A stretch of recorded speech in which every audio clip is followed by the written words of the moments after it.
The U.S. government had intelligence about a Nigerian in Yemen planning a terrorist attack. At the same time, the CIA knows from the suspect's father that his Nigerian son is radicalized and in Yemen missing.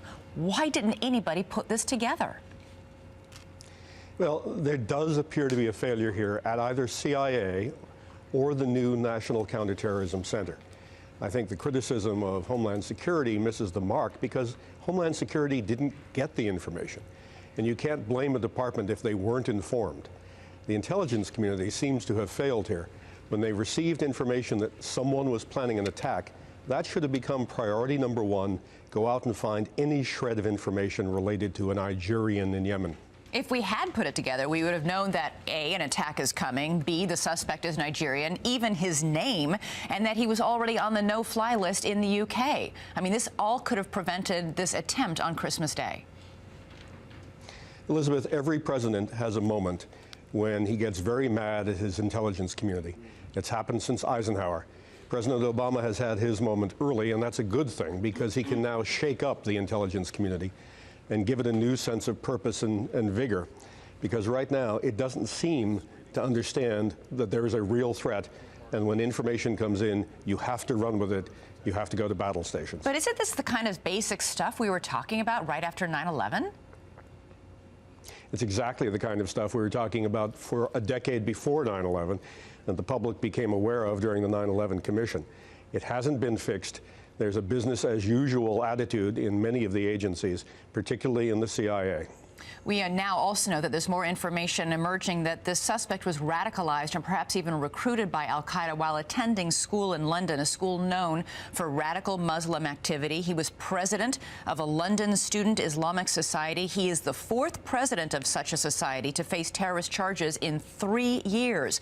Should that also, that position as president of that society, touched off red flags someplace when he was applying for a U.S. visa? Well, someone should have talked to the British. The British seem to have known a lot about this guy.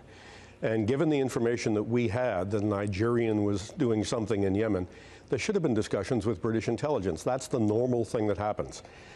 And when his father raised questions about him, his visa could have been revoked, even though it had already been issued. They could have taken it off the visa list. The president's right. He deserves to be mad. A number of agencies have made mistakes. We seem, though, to have if they keep making mistakes, if they keep making mistakes, we won't be lucky next time. We were lucky this time, let's face it. Maybe we won't be lucky next time unless we clean house. Well, from the very start, people predicted somebody's head in this would roll. And of course, as we just heard in Pierre's piece, we have some Republicans say that should be the Homeland Security Secretary, Janet Napolitano. You worked for a number of administrations, including President Obama's transitional team. Do you think that Janet Napolitano should resign? No, I think she's doing a great job. She was not given the information. Her department wasn't given the information.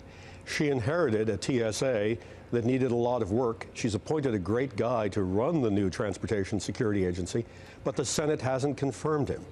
No, I think the problem lies in the intelligence community and not at Homeland Security. But can you understand why people are frustrated? We've been talking about the intelligence community needing to talk to each other, needing to follow these leads and track them out. We were talking about this 8 years ago. We're talking about it today. And as you just said, we simply got lucky on Christmas Day. No, I'm very frustrated. I'm sure everyone in the United States is frustrated. We have to go through these long lines and take off our shoes, and still it doesn't work. We should be frustrated. We should be using advanced technology that doesn't require us to take off our shoes, advanced technology that could find the bomb like the one that this guy was carrying. The technology exists. We just haven't bought it. We haven't implemented it.